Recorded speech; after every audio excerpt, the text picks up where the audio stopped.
Hello friends. तो हमारे India में काफ़ी सारे ऐसे पर्सन हैं जो कि ये सोचते हैं कि हमारी फाइनेंशियल ईयर 24-25 में तो कोई भी इनकम नहीं है या फिर हमारी इनकम जो है वो बेसिक एग्जाम्शन लिमिट से कम है, तो उस केस में हमें आईटीआर फाइल करने की कोई भी रिक्वायरमेंट नहीं है।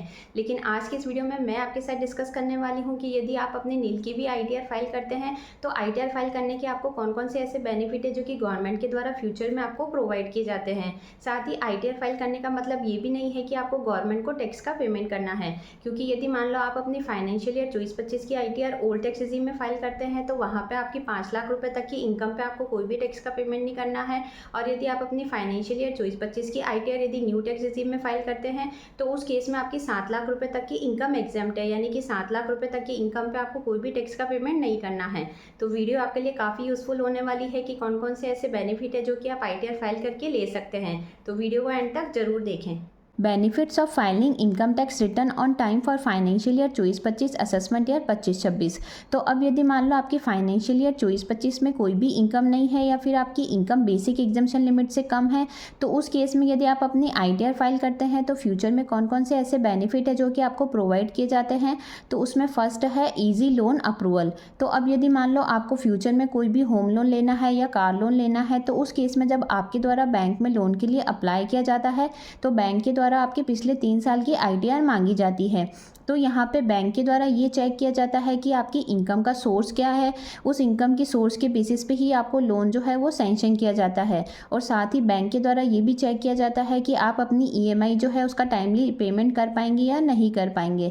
तो इसलिए आप अपनी आईटीआर जो है वो टाइमली फाइल करें। लेकिन काफ़ी सारे पर्सन क्या करते हैं कि पहले तो आईटीआर फाइल नहीं करते हैं, अब जब उनको लोन की रिक्वायरमेंट रहती है तो वो एक साथ 3 साल की आईटीआर यूँ फाइल कर देते हैं। तो एक चीज़ आपको ध्यान रखनी है कि 2 आईटीआर के बीच में एटलीस्ट 6 मंथ्स का गैप होना चाहिए। तो इस तरीके से यदि आप एक ही डेट में तीनों साल की आईटीआर फाइल कर देते हैं तो वो आईटीआर आपकी वैलिड नहीं मानी जाएगी। इसलिए आप अपनी आईटीआर टाइमली फाइल करें ताकि आपको फ्यूचर में अगर कोई लोन भी लेना हो तो आप इजीली लोन के लिए अप्लाई कर सकें। नेक्स्ट है क्लेम टैक्स रिफंड। तो कई बार ऐसा होता है कि हमारी इनकम एक सर्टेन लिमिट से ज़्यादा हो जाती है तो उस इनकम पे टीडीएस भी डिडक्ट किया जाता है।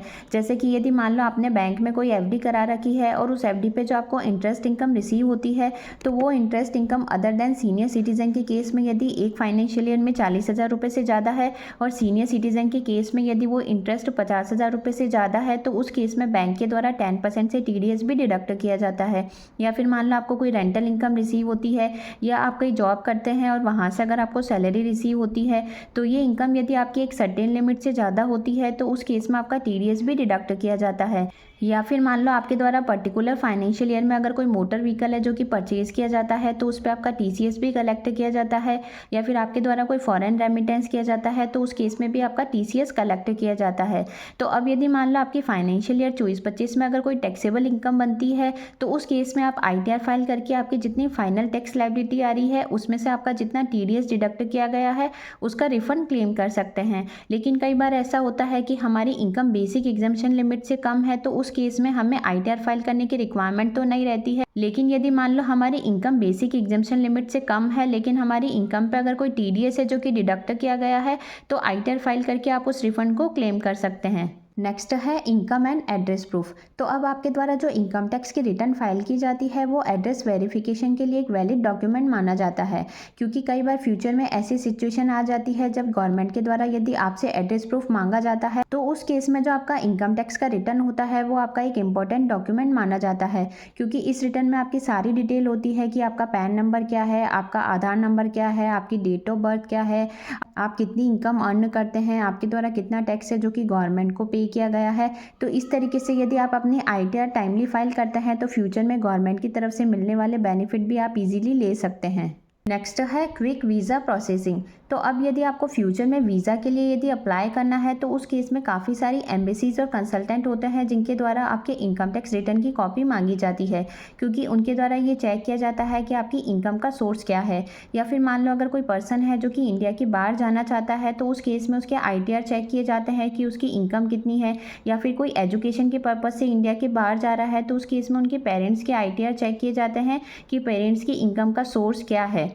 इसलिए आप अपनी आईटीआर टाइमली फाइल करें ताकि आपको फ्यूचर में यदि वीज़ा के लिए अप्लाई करना हो या फिर आपको एजुकेशन पर्पज़ के लिए अगर कोई लोन लेना हो तो आप इजीली अप्लाई कर सकें। नेक्स्ट है कैरी फॉरवर्ड लॉसेस। तो अब यदि मान लो आपकी फाइनेंशियल ईयर 24-25 में कोई भी इनकम नहीं है, लेकिन यदि मान लो आप शेयर मार्केट में ट्रेडिंग करते हैं और वहाँ से अगर आपको कोई भी कैपिटल लॉस हो रहा है, या फिर मान लो आप कोई बिजनेस या प्रोफेशन करते हैं और वहाँ से अगर आपको कोई लॉस होता है, या फिर आपके द्वारा कोई भी होम लोन ले रखा है और आपको हाउस प्रॉपर्टी से यदि कोई लॉस होता है, तो उस केस में ITR फाइल करने का एक बेनिफिट ये रहता है कि आप अपने लॉस को अगले 8 साल तक कैरी फॉरवर्ड कर सकते हैं। और नेक्स्ट फाइनेंशियल ईयर में यदि आपको कोई इनकम होती है तो उस इनकम में से आप अपने लॉस को सेट ऑफ कर सकते हैं, ताकि नेक्स्ट फाइनेंशियल ईयर में आपको टैक्स का पेमेंट कम गवर्नमेंट को करना पड़े। लेकिन ये बेनिफिट आपको तभी मिलता है जब यदि आप अपनी ITR ड्यू डेट से पहले फाइल करते हैं। लेकिन यदि मान लो आप ड्यू डेट को मिस कर देते हैं और उसके बाद में यदि आप ITR फाइल करते हैं, तो उस केस में आप अपने लॉस को कैरी फॉरवर्ड नहीं कर सकते हैं। नेक्स्ट है ऑब्टेनिंग गवर्नमेंट टेंडर्स। तो कई बार क्या होता है कि जो कॉन्ट्रैक्टर्स होते हैं या जो बिजनेसमैन होते हैं, उनके द्वारा गवर्नमेंट के टेंडर में अप्लाई किया जाता है। तो जब आप किसी टेंडर में अप्लाई करते हैं तो गवर्नमेंट के द्वारा आपके ITR भी मांगे जाते हैं। तो अब यहाँ पे गवर्नमेंट के द्वारा ये चेक किया जाता है कि आपका इनकम टैक्स के रिटर्न में टर्नओवर कितना है। साथ ही ये भी चेक किया जाता है कि आपकी फाइनेंशियल पोजीशन क्या है, यानी कि आप टेंडर के लिए एलिजिबल है या नहीं है। तो उसमें देखा जाता है कि आपकी इनकम कितनी है, आपकी इनकम के सोर्स क्या है, उसके बेसिस पे ही आपको टेंडर जो है वो अलॉट किया जाता है। तो इसलिए यदि आप एक कॉन्ट्रैक्टर या बिजनेसमैन हैं और आप यदि फ्यूचर में किसी टेंडर के लिए अप्लाई करना चाहते हैं, तो आप अपनी ITR जरूर टाइमली फाइल करें। नेक्स्ट है फॉर बाइंग टर्म इंश्योरेंस। तो अब यदि मान लो आपके द्वारा फ्यूचर में कोई भी टर्म इंश्योरेंस प्लान है या फिर कोई भी लाइफ इंश्योरेंस पॉलिसी है जो कि परचेज की जाती है, तो उस केस में जो इंश्योरेंस कंपनी होती है उसके द्वारा आपके पास्ट ईयर के इनकम टैक्स के रिटर्न भी मांगे जाते हैं। तो अब यहाँ पे जो इंश्योरेंस कंपनी होती है उसके द्वारा आपके सम अश्योर्ड की जो अमाउंट अप्रूव्ड की जाती है, वो उस बेसिस पे की जाती है कि आपकी इनकम का सोर्स क्या है। यानी कि अगर आपको ये पॉलिसी अप्रूव कर दी जाती है तो उस केस में आप प्रीमियम का टाइमली पेमेंट कर पाएंगे या नहीं कर पाएंगे। इसलिए ITR फाइल करते समय आप अपनी ITR में सारी इनकम रिपोर्ट करें और करेक्ट ITR फाइल करें। नेक्स्ट है फंडिंग फॉर स्टार्टअप वेंचर। तो अब यदि मान लो आप कोई बिजनेसमैन है और यदि आप अपनी एग्जिस्टिंग कंपनी है जिसे ग्रो करना चाहते हैं, या फिर मान लो आप फ्यूचर में कोई नई कंपनी है जिसे लॉन्च करने की प्लानिंग कर रहे हैं, तो उस केस में आपको फ़ंड की रिक्वायरमेंट रहती है। और ये फ़ंड जो है वो आप आउटसाइड सोर्सेज जैसे कि वेंचर कैपिटलिस्ट है या जो सीड इन्वेस्टर्स है उनसे ले सकते हैं। तो जब आपके द्वारा इन इन्वेस्टर से फंड के लिए अप्लाई किया जाता है तो इन्वेस्टर्स के द्वारा आपकी ITR भी मांगी जाती है। यानी कि जो इन्वेस्टर्स होते हैं उनके द्वारा फंड देने से पहले ये चेक किया जाता है कि आपकी बिजनेस की जो फाइनेंशियल पोजीशन है या आपकी बिजनेस की प्रॉफिटेबिलिटी क्या है, उसके बेसिस पे ही आपको फंड प्रोवाइड किया जाता है। साथ ही फंड देने से पहले आपके रिटर्न में जो डाटा आ रहे हैं उस डेटा को आपके ऑडिट रिपोर्ट से भी क्रॉस चेक किया जाता है और उसके बाद ही आपको फंड जो है वो प्रोवाइड किया जाता है। इसलिए ITR टाइमली फाइल करने का एक बेनिफिट ये भी मिलता है कि यदि फ्यूचर में आप अपने बिजनेस को ग्रो करना चाहते हैं तो आप इजीली फंड के लिए अप्लाई कर सकते हैं।